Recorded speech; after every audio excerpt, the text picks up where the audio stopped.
दूर किसी गांव में चेतना नाम की एक औरत रहती थी।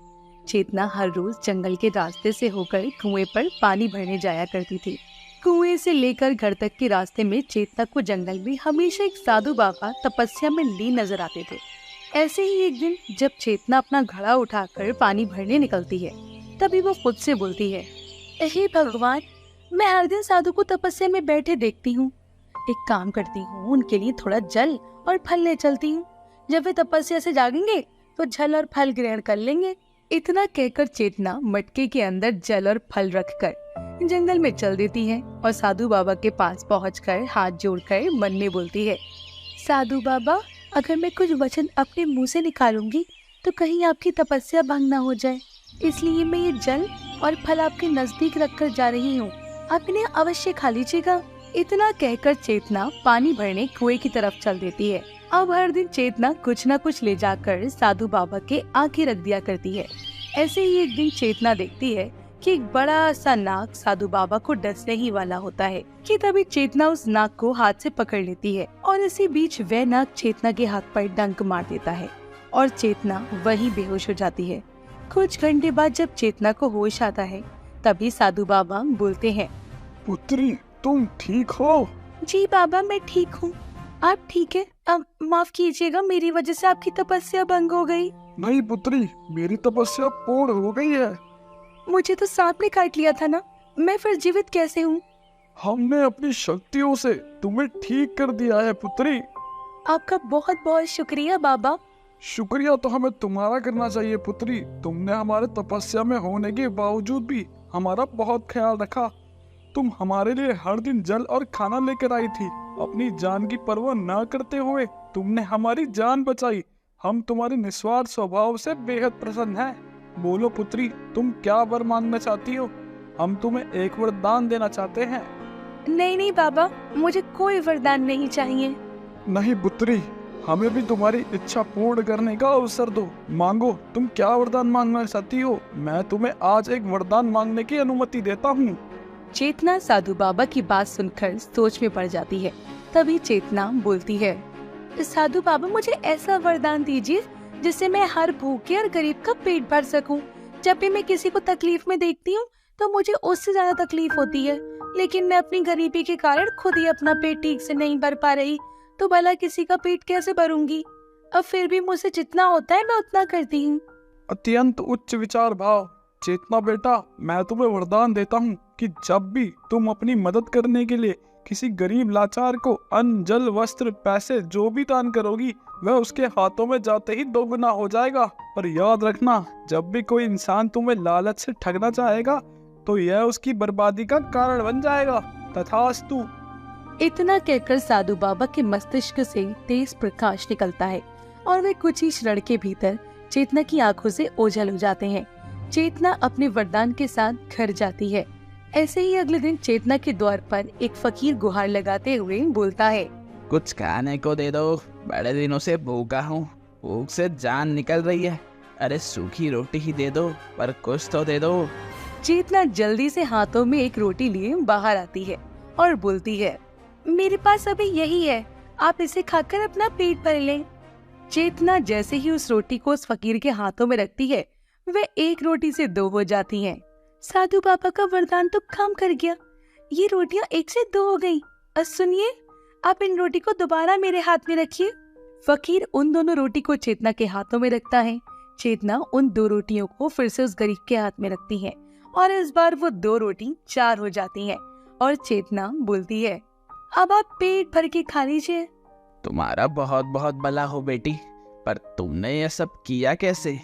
अपने वरदान की वजह से। इस तरह फकीर पेट भर खाना खाता है और वहाँ से चला जाता है। तभी चेतना खुद से कहती है, कितना अच्छा लग रहा है, भले ही मेरा खुद का पेट खाली है, लेकिन उस फकीर के चेहरे पर जो भरपेट वाली मुस्कान थी ना, उसी से मेरी सारी भूख शांत हो गई। भगवान साधु बाबा का हमेशा भला करे, जिन्होंने मुझे ये वरदान दिया था। ऐसे ही वक्त गुजरता जाता है। चेतना हर किसी भूखे का पेट भरने लगती है। जैसे जैसे लोगों को चेतना के वरदान के बारे में पता चलता है, तो लोग उसके पास मदद के लिए आने लगते हैं। ऐसे ही एक दिन हरिया नाम का एक आदमी, जो कि बहुत अमीर था, वो चेतना के बारे में सुनकर बोलता है, इस वरदान वाली औरत का तो कुछ करना पड़ेगा।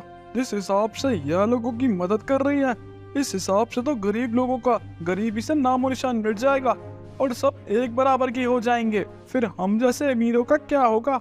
कुछ ऐसा करना होगा कि चेतना के वरदान की कहानी हमेशा के लिए खत्म हो जाए। और सबसे पहले मैं जरा देख तो लूं कि यह चेतना का वरदान काम कैसे करता है। कहीं ऐसा ना हो कि लोग बस अफवाही फैला रहे हो।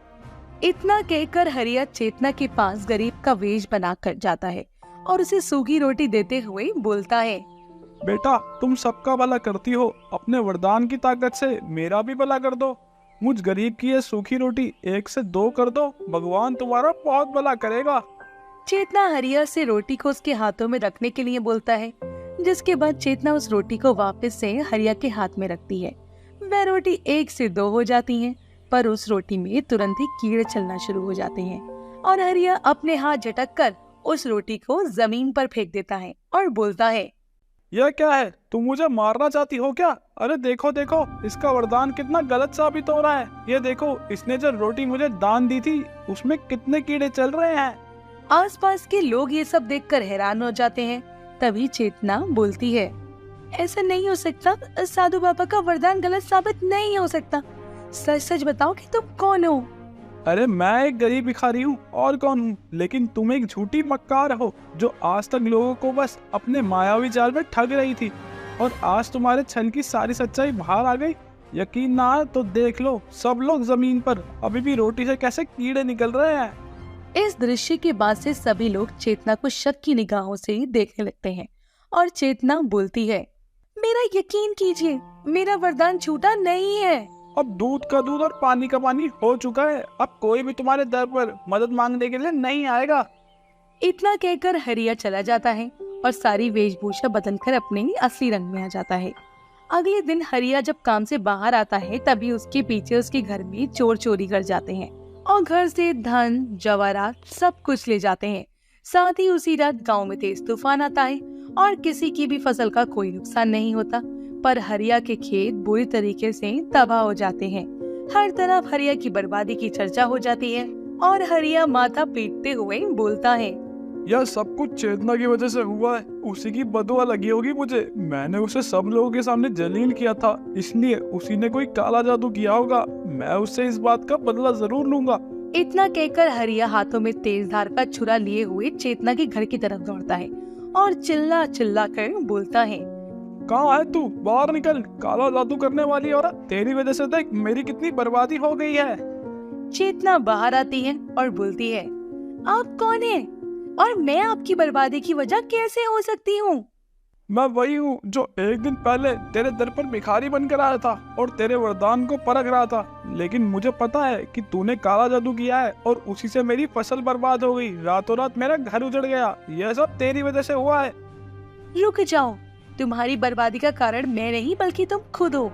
जिन साधु बाबा ने मुझे वरदान दिया था, उन्होंने मुझे ये चेतावनी दी थी कि जब भी कोई कपटी मन में मेरे साथ वरदान का लाभ उठाना चाहेगा तो उसका बर्बाद होना निश्चित है, और तुमने वही किया। इसलिए तुम्हारे साथ ये सब कुछ हुआ। आज तक मेरे हाथों से दी हुई दान की रोटी में कभी कोई कीड़ा नहीं आया सिवाय तुम्हारे, क्योंकि तुम्हारे दिल में पाप था और तुम्हें तुम्हारे पाप की सजा मिली है, मेरे वरदान की नहीं। इस तरह हरिया का सारा सच सबके सामने आ जाता है और चेतना फिर से सबकी नजरों में सितारे की तरह चमक जाती है और एक बार फिर से चेतना अपने वरदान के साथ गरीबों और असहाय लोगों का पेट भरने के लिए कार्य करना शुरू कर देती है।